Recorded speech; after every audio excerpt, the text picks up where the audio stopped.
ni gute umuntu yifata agakunda ifoto atarabona nyirayo ariko uzi umuntu mwahura kuri social media ndakubwiza ukuri mushobora no guhura ukirukanga kandi none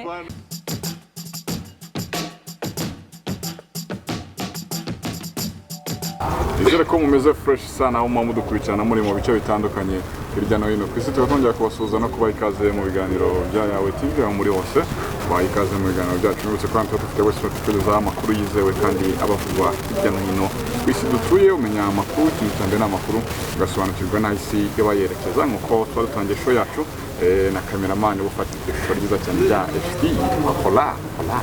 turamusoje cyane nawe turi kumwe n'umwari mwiza cyane tugiye kuba tuganira baza gutangira tumuha ikaze kuri Yawe TV. Tubaha ikaze kuri Yawe TV. murakoze cyane.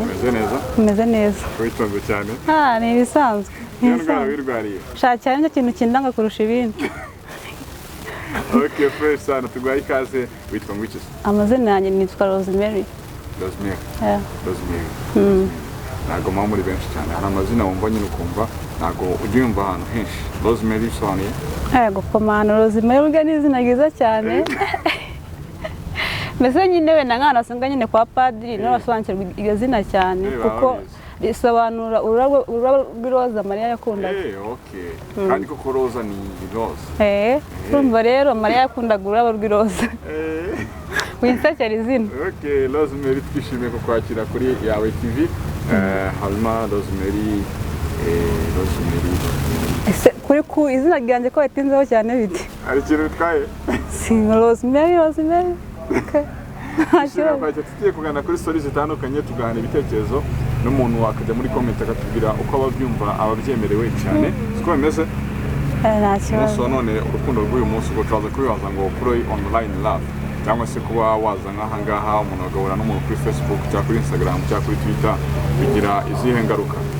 Ni ibyiza byabyo ni ibihe n'ibi byabyo ni ibikora ikintu cyose ntekereza ko kigira ibyiza kikagira n'ibibi.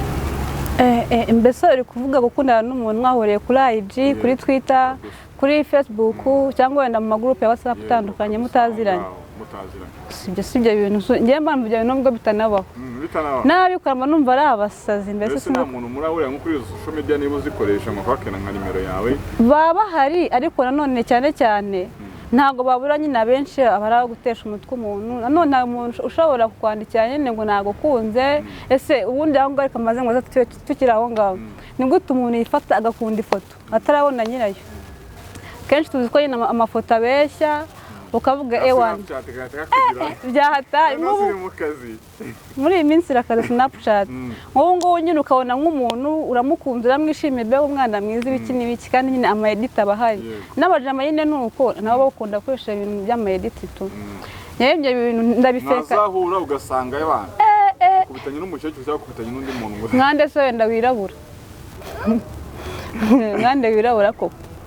ni biba bitangaje cyane biranababaje. Ariko harabo tujya tubona bahuriye tuvuge hari nk'iradiyo igihuza abantu kandi ukumva ngo byarari ntabwo ujye ubyumva se. Ibyo ngibyo nyine wenda ni ibintu abantu nyine baba barashyizeho urumva hako wenda nk'umuntu ushinga wenda nka business runaka kuzajya ahuza abantu agafata wenda nk'umujama akavuga burya nshaka umukunzi meze gutya ndagutya ubu nyine wamfasha tu. Ariko none nyine uwo muntu ushaka umukunzi abazanye nande nta nyine business nyine runaka washyizeho ibyo bintu. Numva rero aho ngaho bitandukanye nuko nyine wahura n'umuntu ngo ndamukunze ngo tuzahure nyine ngo dukundane mudasanzwe nyine muziranye. Ariko urumva bitandukanye niyo ngiyo nyine ya mbere umuntu yakoze business runaka yo guhuza abantu aho ngaho nyine wenda bajya guhura baziranye mbese urumva nta suna yavuga gute ntago ari nyine nkwa bitandukanye nuko wabona n'umuntu kuri Facebook akagwaka nimero nyuma agasa. Ariko wenda ibyo ngibyo bya mbere byavuga ko wenda ni nka pass ni nka pass. Okay, kuri radio ubwo ni nka pass. Radio ni pass ahubwo iteye ubwoba. Pass sozo zirarya. Pass zirarya cyane ariko ikiza nyine cya pass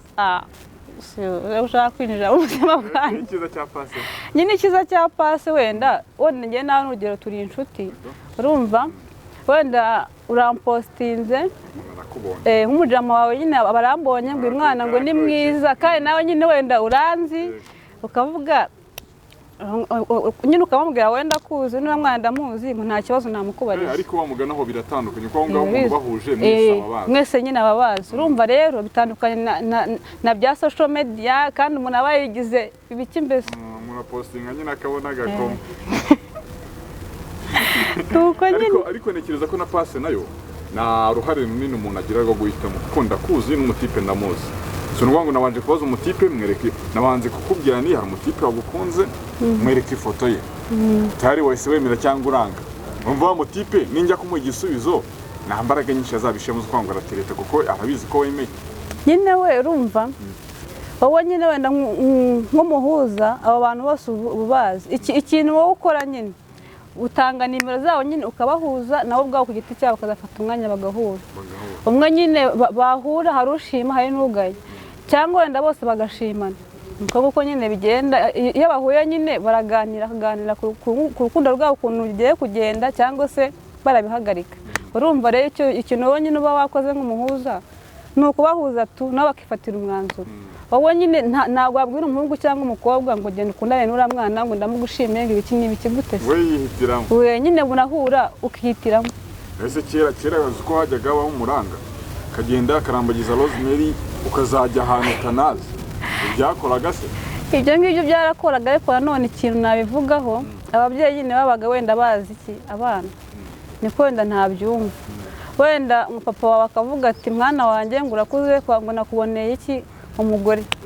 urumva rero bitandukanye n'ibingibi bigezweho nyine ngo bya social media nyine umubyeyi nimba aguhitiyemo nanone umubyeyi aba akaze nawe umubyeyi yaguhitiramo mba ntanabyemera burya ese ubwo nanone turebe ku rundi ruhande si ukubuza umwana uburenganzira se oya ariko umubyeyi yaguhitiyemo bijya binabaho ugasanga n'umubyeyi yaguhitiyemo umuntu ngo nuko aturuka muri famiye ikize byatuma wowe utagira amahitamo mu rukundo rwawe reka nkubwire burya umubyeyi abaza umwana we nyine umubyeyi ajya guhitiramo umwana babanje kuganira nk'ubu wenda ushobora kwegera papa cyangwa mama wawe akakubaza se mwana wanjye ufite sheri mbese bimeze gute warangiza ukamubwira burya ntawe mfite cyangwa nabuze amahitamo umubyeyi akavuga rero nabonye umuhungu runaka cyangwa umukobwa runaka ngiye kubahuza urumva ibyo ngibyo umubyeyi yaguhitiyemo ntabwo wabyanga no reka turenge wa muntu baguhitiyemo n'umuntu wihitiyemo diferanse bari umuntu wihitiyemo se burya nyine urumva umuntu umwihitiramo kuko amarangamutima yawe aba yaramushinje ariko none aho ngaho ugomba gufata atansiyo kuko hari ukuntu nyine wowe wenda nk'umukobwa warakunze umuhungu cyangwa wenda w'umuhungu akunda umukobwa uzi ko nagukunda byageramo hagati mukitegura ngo tugiye kubana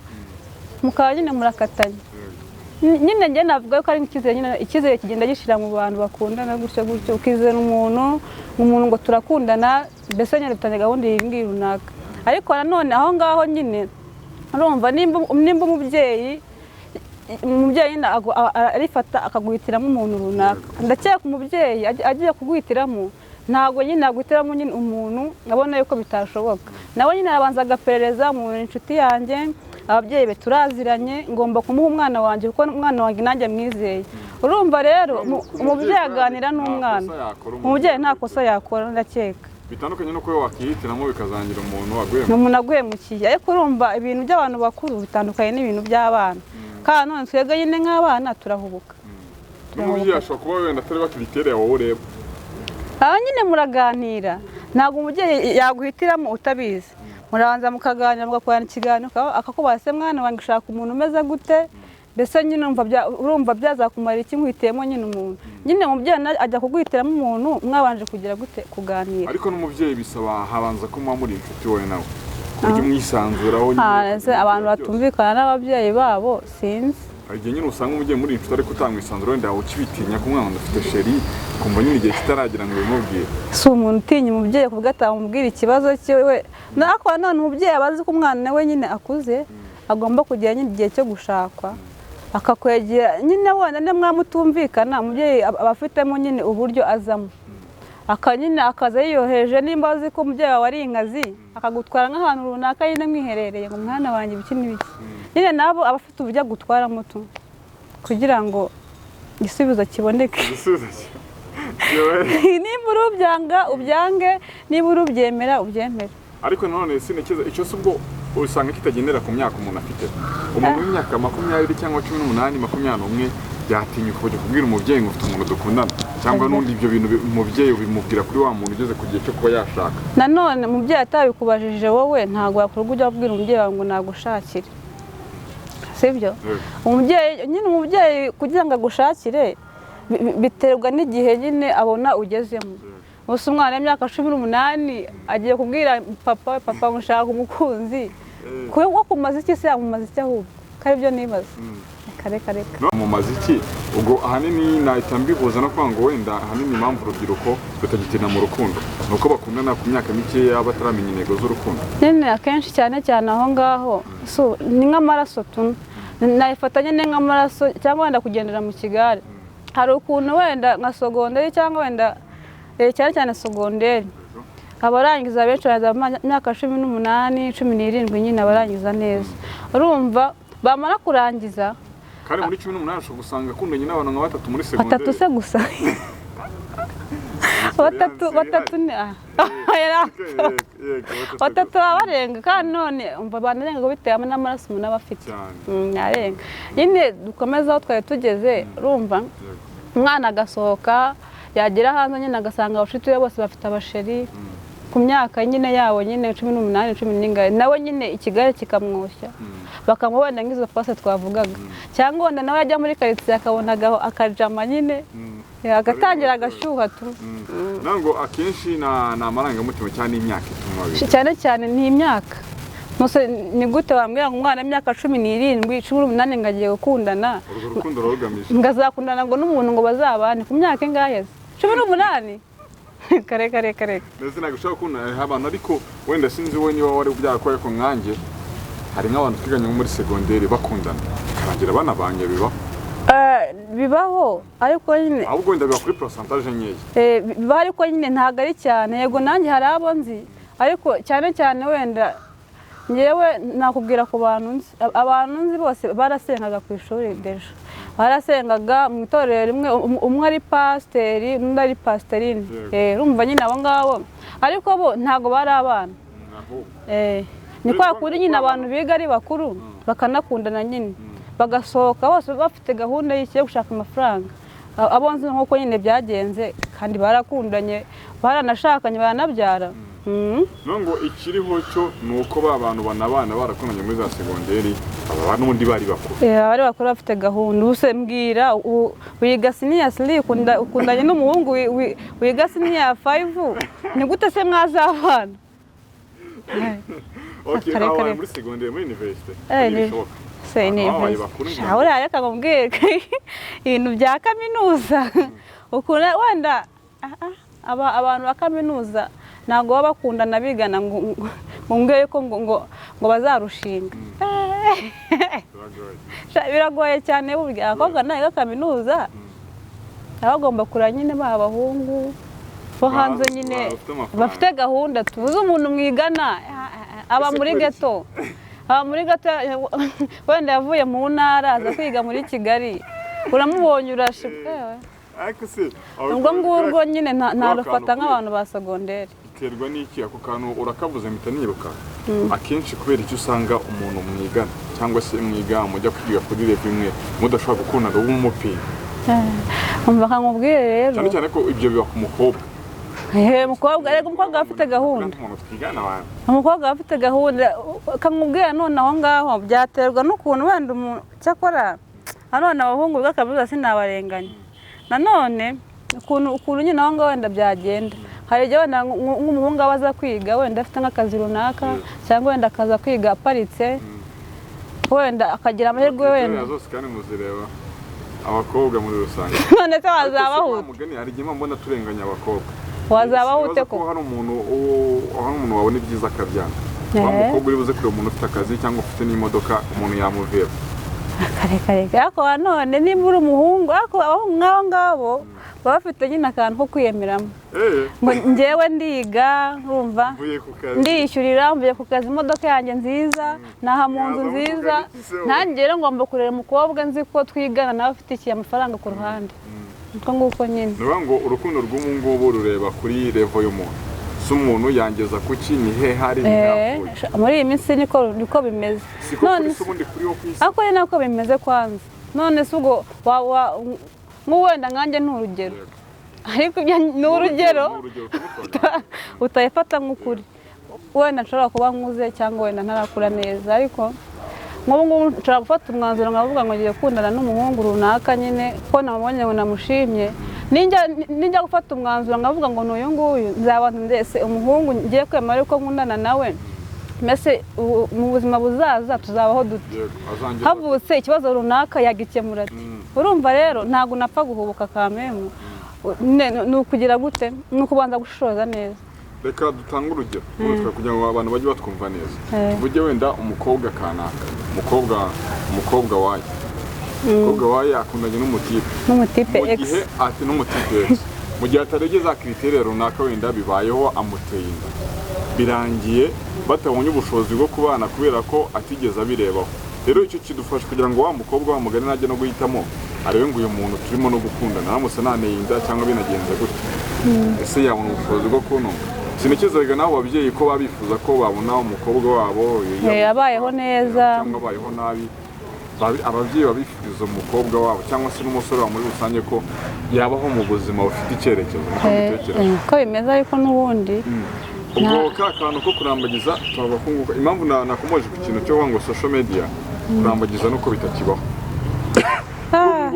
biracyabaho ariko ndavuga nka kera iby'ababyeyi kera binjiraga mu rukundo rw'abantu ntabwo bikiri henshi ariko birahari gake ariko tuba tureba ahantu abantu benshi basigaye bahurira ubu ngubu ni social media nugura n'umuntu muri KBS nugura n'umuntu ku ishuri sawa henshi se hako byibuze ahantu bitandukanye ariko uzi umuntu mwahura kuri social media ndakubwiza ukuri mushobora no guhura ukirukanga kandi nanone ikibazo gikunda kuvuga hagati y'aba bantu hari ukuwenda umuhungu abona umukobwa nyine akabona umukobwa mwiza aramwishimiye cyane cyane wenda nk'abantu baba nyine mu bihugu byo hanze atari mu Rwanda akavuga ndakora nabonye umukobwa mwiza ngomba kuzabana nawe nyine akazajya gute amwohereza amafaranga umukobwa nawe akiyatsa ariko nyine mu kwiyatsa uwo muntu nyine yazabona umwanya yajya kumureba burya n'agahinda kakamwica se nkora iki amafaranga yanjye nkora iki akosubwo ko aba ariho video call umuntu mamuvugana kuri video call umuntu yakwikubita makeup ukamuyoberwa aze video call buriya wenda se uyikoresha ntabwo ndayikoresha aya wimbeshya urayikoresha ntabwo sinakubeshyira ntabwo ndayikoresha burya video call hari ako video call nayo ihindura abantu burya video call hari igihe usura wenda nk'uko umeze nshobora kuba adafite amatama manini ariko ushobora kuvugana video call ugasanga itamaringa ugasanga itamaringana kandi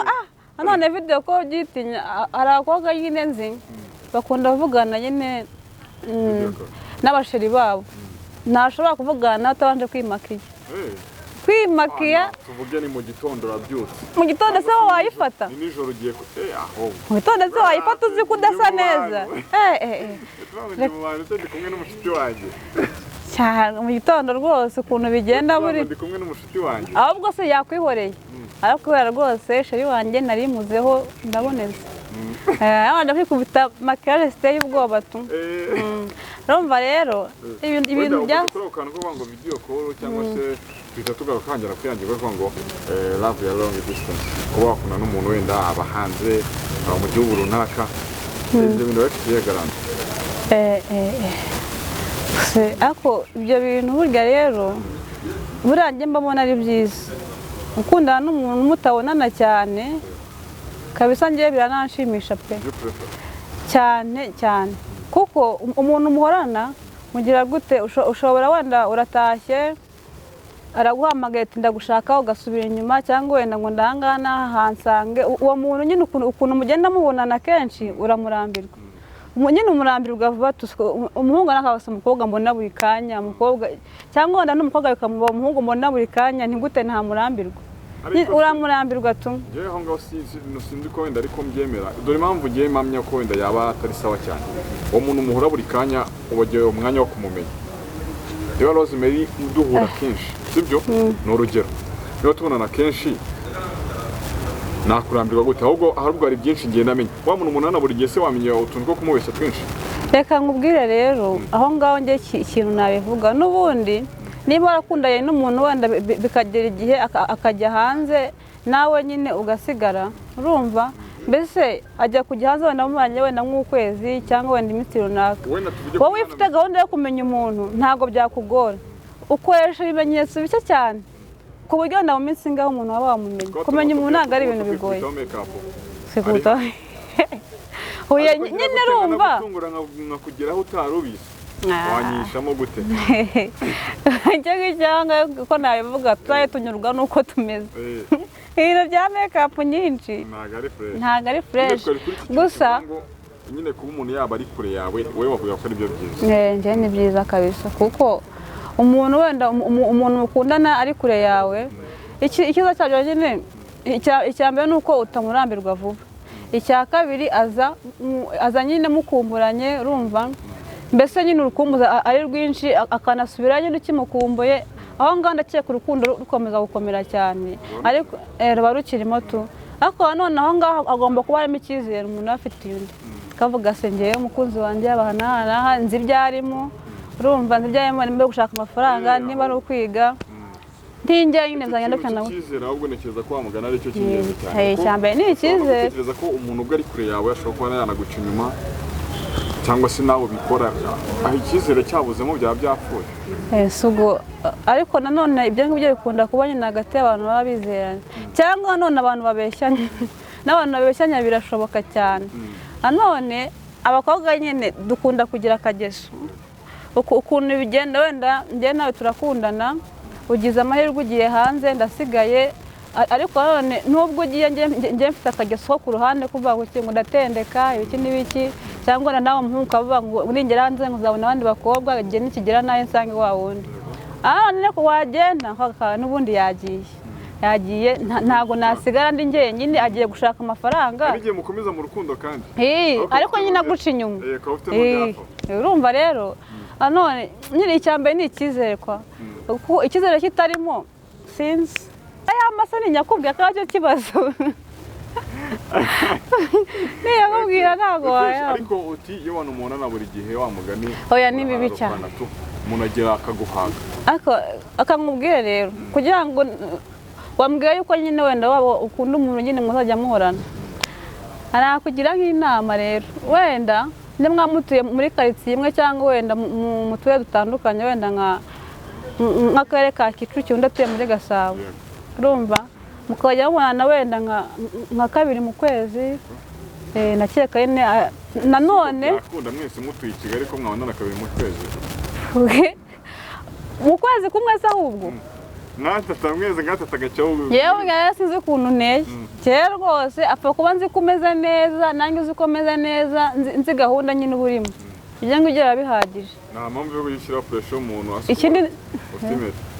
shamana ya aha ngaha akaza ngaha kuri akabona nako kwa padiri urabona ko ari agasaraba ni agashapure mbese izo ntoki uzi ikintu zivuze ku mpeta ntabwo mbizi aha ngaha se mu buzima busanzwe aha ngaha nyine kagaragaza yuko umuntu yagize gute ari mariye mbese ariko ngewe nkambaye ko ari agashapure kandi kabisa njye nkundana na Yesu umusisi nitwa Mariya ndi Mariya umuntu uri Mariya na Yesu uzi imyaka wagerera wa mugabo atangiye kwita umugabo Yesu ariko icyambere ni uko nambaye ishapure nta kindi ujya wumva abantu bise abagabo Yesu umugabo wanjye ni Yesu imyaka iba yagiye ariko nta n'icyo bitwaye da imyaka zimaze iki imyaka yose umuntu afite yashaka imyaka ni imibare ntabwo ngewe burya rero umuntu ashaka afite gahunda yo gushaka imyaka ni imibare nta kintu ivuze nta kintu imuze rwose ko imyaka ari imibare fresh sana rero iki kintu cyo kuba wakunda n'umuntu uri long distance nta kibazo kibirimo cyane nta kibazo kirimo rwose kuko nta mana yanjye ndanabikunda cyane nabikunda rwose ariko ngewe burya bijya binambabaza umuntu murakundana urumva muregeranye cyangwa wenda mutuye ahantu hagize gute enda kwegerana n'iwanyu akuguye gitumo we bibaho se bibaho ukaba ukunda n'umuntu ubona akuguye gitumo we ibyo bintu kandi ngenda byanga njye nanga umuntu ntungura ntanga rwose n'ibintu bya surprise rwose ngo ibiki n'ibiki ariko ntekereza ko ibyo ari abakobwa babikora ndetse umutipe yagutungurira iwanyu nyine kamubwira umuhungu ufite gahunda yo gushyira mu mago wenda ashaka kugutungura mu gitondo tugende wenda ku mico ya kera hari ukuntu nyine hari ukuntu umuhungu yakundaga umukobwa ukamubwira yuko amutungura ngo ajye kureba ko iwabo nyine hakubuye yakorobye mbese amasuku nk'ayo ngayo ariko nyine muri iki gihe se iki gihe abakobwa basigaye ari abanebwe cyane usanga igishinga cy'ikirere ariko simvuze ko iwacu ariko bimeze da Kigali ntabwo ibishinga birahaba birahaba da munsi ku mihanda yacu niho haba hari wenda nk'igiti kikagenda ibintu bigwa hasi cyo kugira ngo utungure umuntu nacyo se cyiza kuri njyewe ntabwo mbikunda ntabwo mbikunda niba dufite gahunda yo guhura tuvugane tubipange pe hakoze ngo umenye ngo aha n'aha nagiye kureba abashuti banjye ngo nguye gitumo kubera iki ko ntanagusebya njyewe reka genda wasebye umukundi ahubwo se ariko uzi impamvu usubira abantu babikora ntabwo mbyimbiprefera ariko ni cya cyizere wekiza ko wenda zimwe mu mpamvu abantu bagomba bikora ariko kugira ngo wenda atungure umuntu kuko abantu bajya bavuga ngo umuntu uko umubonye utamuteguje uwo muntu ni original nk'ubu waryo upangagura n'umuntu akabanza nyine akitunganya utuntu twose agakweto agatunganya ariko iyo umuntu umuguyeho mutari mubiziranye uwo ni original biterwa n'ahantu agusanze nanone cyokora wenda uvuze ngo uje kuntungura mu rugo ushobora no kuza ugakomanga ukabura ugufungurira cyangwa wenda bakaguha karibu burya ngiye nkaguma mu cyumba cyangwa bavuga ngo bivuga yuko adahari ntuheze zibye nose untunguye nkandi ni agasiripurize umuntu uriya mukundana ese hari ikintu cyo guhishanyamo mu gifite nose kuki aza kukurira atakubwiye se ahubwo wenda ibyo ngibyo biza kuri ya revo mumaze kugeraho mu rukundo niko mbitekereza ewe erega ibintu byose ni ukuganirana ni ukuganira tu nta mpamvu yo gutungura njyewe ibintu bimwe byose ahubwo ntihajyana n'umuntu uzantungura arakotoye uwo nguwo icyambere ni amakuru wamugana arakotoye uwo nguwo kabisa nitwa Rosemary turimo turagana ku musozo tunagushimira ko watuganirije byari sawa cyane n'ubutaha uzagarukira hanyuma dusoza tugenda duce kuri twa tuntu twose twavuzeho kugira ngo tubashe gufata umwanzuro tugire n'inama dutanga dusoza ubwo tuba tuba kuri social media twagiye ducaho kuri ya love ya long distance umwanzuro cyangwa conclusion n'inama dusoza kugira ngo umuntu uzakurikirana ikiganiro abashe kugira wenda ikintu yakuramo cyamufasha agatangaho ku bintu twavuze ku bintu byinshi yego ariko abantu ntabwo bafata ibintu ku buryo bumwe buri muntu nyine afite ukuntu agenda afata ibintu n'ubwo nyine abyumvamo njyewe umwanzuro nafata ku bintu bya social media ukuntu ngiye mbyumva ntabwo nyine ntabwo mwatwe abakobwa nibo cyane cyane ndibuvugeho kuko twebwe dukunda nyine guhubuka cyane tugashidukira nyine abahungu ngo umuntu nyine ngo ari hanze ngo namukunze ngo mbese nyine ngo tugombe dukundane dukore ubukwe umwanzuro nyine aho ngaho nafata hari akamyo tutavuzeho hari ukuntu ushobora guhura n'umuntu ngo muhuriye kuri Twitter kuri IG cyangwa wenda mu magurupe ya WhatsApp ibintu nk'ibyo ngibyo nyine mugahura uzi kandi umuhungu muzima wenda mukazapanga no kugira gute no kubana ariko wenda mwanabana ukazasanga nyine uwo muhungu afite ingeso wenda y'ubujura nyine wowe utabizi urumva icyo kintu nyine twagombye kucyitondera mbese wenda niyo wagira amahirwe yo guhura n'umuntu nyine kuri social media mbese subona yavuga gute mugafata wenda nk'umwanya uhagije wo kumenyana mu gihe wenda mwawe face to face mugafata wenda nk'amezi nk'atanu cyangwa wenda nk'umwaka bitewe n'igihe mwihaye cyo kumenyana nyine hagati yanyu mugafata umwanzuro wo kubana ariko muziranye mutabanye muhutse ikindi mu buzima busanzwe wenda nk'inama nafata cyangwa wenda nk'umwanzuro wundi nafata hari inkuru nyine imaze iminsi yo guhitinga y'umusitari ngo Ndimbati ikintu navuga njye ndibanda ku bakobwa abakobwa cyane cyane dukunda kubona nyine ngo abasitari ngo dushidukiye abasitari ngo yewana ngo n'umusitari ngo yaba ari umupapa cyangwa umusore runaka ngo uriya muntu nyine ngomba kumugiraho mpaka nanjye mbonye hiti nyine ukumva yuko ugomba gukundana n'umusitari urumva